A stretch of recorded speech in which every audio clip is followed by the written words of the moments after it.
রাস্তা নিয়ে বিরোধের জেরে যশোর ৪ আসনের জামায়াতের সংসদ সদস্য গোলাম রসুলের মেয়ের বিরুদ্ধে শিশু নির্যাতনের অভিযোগ উঠেছে। একই সঙ্গে এক নারী অভিভাবককে তালা দিয়ে মাথায় আঘাত করার অভিযোগও করা হচ্ছে। এ ঘটনাকে কেন্দ্র করে এমপি গোলাম রসুলের বাড়ি ঘেরাও ভাঙচুর এবং সড়ক অবরোধ করে বিক্ষোভ করেছেন এলাকাবাসী। মঙ্গলবার সকালে যশোর শহরের নীলগঞ্জ সুপারি বাগান এলাকায় এ ঘটনা ঘটে।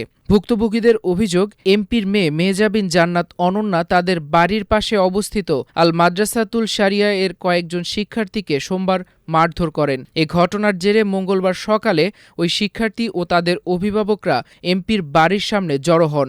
অভিযোগ করা হয়, এ সময় রোকসানা বেগম নামে এক অভিভাবককে তালা দিয়ে মাথায় আঘাত করা হয়। পরে ক্ষুব্ধ অভিভাবক ও এলাকাবাসী এমপি গোলাম রসুলের বাড়ির সামনে অবস্থান নিয়ে বিক্ষোভ শুরু করেন। এক পর্যায়ে তারা বাড়ির গেট ভেঙে ভেতরে প্রবেশের চেষ্টা করেন। ইট পাটকেল নিক্ষেপে বাড়ির কয়েকটি জানালার গ্লাসও ভেঙে যায়। ঘটনার সময় আন্দোলনকারীরা যশোর নড়াইল ঢাকা মহাসড়ক অবরোধ করে রাখেন। এতে মহাসড়কে দীর্ঘ যানজটের সৃষ্টি হয়। পরে পুলিশ এসে পরিস্থিতি নিয়ন্ত্রণে নেয়। স্থানীয়দের অভিযোগ, এমপি কন্যা মেহজাবিন জান্নাত অনন্যা মাদকাসক্ত। তিনি প্রায়ই মাদক সেবন করে স্থানীয়দের সঙ্গে উচ্ছৃঙ্খল আচরণ করেন। এর আগেও স্থানীয় কয়েক নারীর সঙ্গে অসদাচরণের অভিযোগ রয়েছে তার বিরুদ্ধে। এলাকাবাসীর দাবি, অনন্যা প্রায়ই স্থানীয় মাদ্রাসার শিক্ষার্থীদের সঙ্গে মারমুখো আচরণ করতেন। ঘটনার আগের দিনও এক শিক্ষার্থীকে মারধরের পাশাপাশি স্থানীয় একটি মসজিদের ইমামের সঙ্গে উচ্ছৃঙ্খল আচরণ করা হয় বলেও অভিযোগ করা হয়েছে।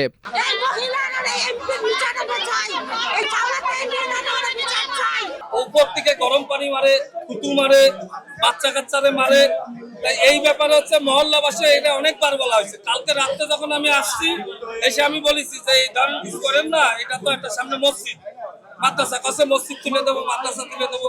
এখন উন্না যদি জামাতের এমপির মেয়ে হয়ে যদি মসজিদ মাদ্রাসা তুলে দিতে চায় এই দেশের দিকে, এখন হচ্ছে সে উপস্থিত, এমপি সাহেব উপস্থিত থাকা অবস্থায় তার মেয়ে কিভাবে গায়ে হাত দেয়, এই যে অপারেশনের রোগী বাচ্চা কাচ্চারা কিভাবে গায়ে হাত দেয় আপনারা বলেন।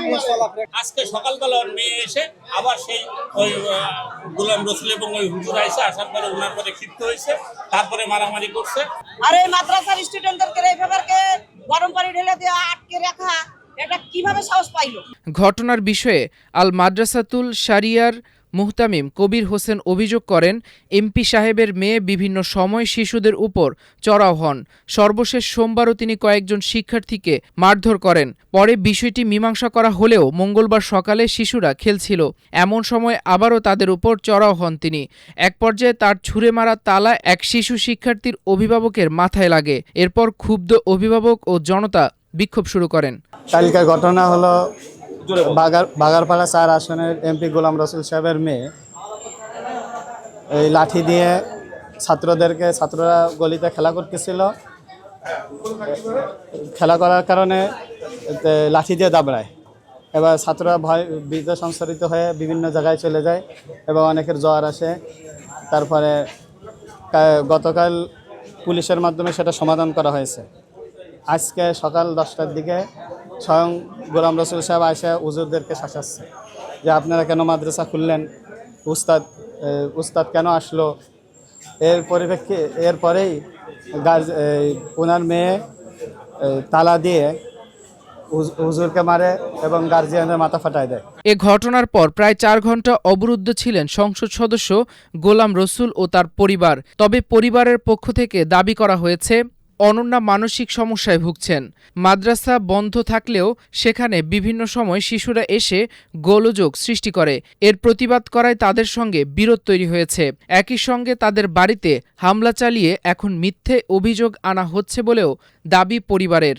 ঘটনার পর সামাজিক যোগাযোগ মাধ্যম ফেসবুকে লাইভে এসে যশোর ৪ আসনের সংসদ সদস্য ও জেলা জামায়াতের আমির গোলাম রসুল দাবি করেন, তার মেয়ে অনন্যা মানসিক ভারসাম্যহীন। বেশ কিছুদিন ধরে তিনি এলোমেলো আচরণ করছেন এবং চিকিৎসকের তত্ত্বাবধানে রয়েছেন। একই সঙ্গে অনাকাঙ্ক্ষিত ঘটনার জন্য লাইভে ক্ষমা প্রার্থনা করেন তিনি। এখন প্রায় মাদ্রাসায় 250-300 ছাত্র আছে, কিন্তু জায়গা অনেক কম। মাদ্রাসা ক্লাস বাড়ির মাঝে 9 ফুট রাস্তা আছে।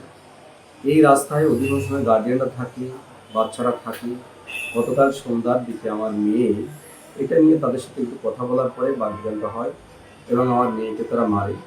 এরপরে আমার মেয়ে সেখানে যখন আমার স্ত্রীও ছিল, আসলে স্বামী বিনা, সেও সেখানে নিবৃত্ত হয়েছিল।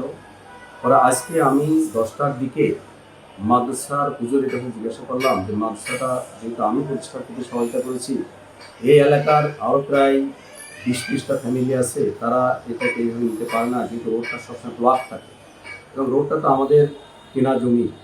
কাজেই রাস্তাটা সবসময় সচল রাখা দরকার, চালু রাখা দরকার, যাতে কোনো ভিড় না হয়। আপনার গার্ডিয়ান যারা আসবে প্লাস বাচ্চারা যারা থাকবে তাদেরকে ভিতরে রাখার ব্যবস্থা করে। এই কথা বলার পরে যে সমস্ত গার্ডিয়ান মহিলা ছিল চারিদিক থেকে আমাকে ঘিরে ধরে এবং আমাকে নানাভাবে নাজেহাল করতে থাকে। আমি তাদেরকে বললাম যে বিষয়টা আমি মাদ্রাসা কর্তৃপক্ষের সাথে কথা বলছি, আপনারা তো আমার সাথে কথা বলতে পারেন না।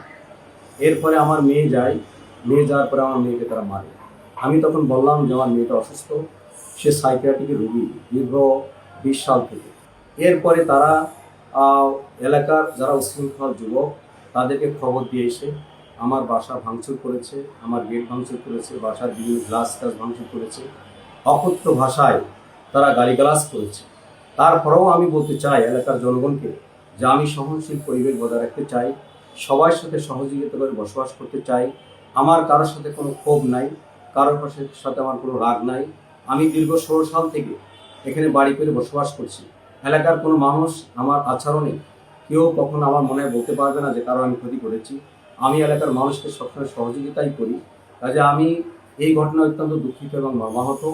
আমি আবারও জনগণকে বলছি যে আমি যদি কোনো ভুল করে থাকি তার জন্য আমি ক্ষমা প্রার্থী। যশোর কোতোয়ালি মডেল থানার ভারপ্রাপ্ত কর্মকর্তা মাসুম খান জানিয়েছেন, বর্তমানে পরিস্থিতি নিয়ন্ত্রণে রয়েছে। ঘটনাস্থলে অতিরিক্ত পুলিশ মোতায়েন করা হয়েছে।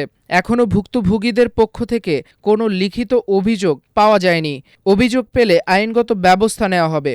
এই ঘটনার জের ধরে এখানে আজকে এই উত্তেজনা সৃষ্টি, আমরা উভয় পক্ষের সাথে কথা বলছি এবং আমরা এটা খুব তাড়াতাড়ি সমাধান করে নেব এবং কেউ যদি আইনগত ব্যবস্থা নিতে চায়, কারো যদি অভিযোগ পাই আমরা, সেই ক্ষেত্রে আমরা তদন্ত সাপেক্ষে আইনগত ব্যবস্থা গ্রহণ করব। এদিকে ঘটনার পর যশোর জেলা জামায়াতের সেক্রেটারি আবু জাফরের সভাপতিত্বে শহরের বারান্দিপাড়া এলাকায় দলীয় কার্যালয়ে জরুরি বৈঠক অনুষ্ঠিত হয়। বৈঠক থেকে এমপি গোলাম রসুলের বাড়িতে হামলার প্রতিবাদে সন্ধ্যায় শহরে বিক্ষোভ মিছিলের সিদ্ধান্ত নেওয়া হয়। জেলা জামায়াতের প্রচার সম্পাদক শাহাবুদ্দিন বিশ্বাস দাবি করেন, দলের ভাবমূর্তি ক্ষুণ্ণ করার উদ্দেশ্যে একটি পক্ষের ইন্ধনে তাদের আমিরের বাড়ি অবরুদ্ধ ও ভাঙচুর করা হয়েছে। মাল্টিমিডিয়া ডেস্ক, আমার দেশ।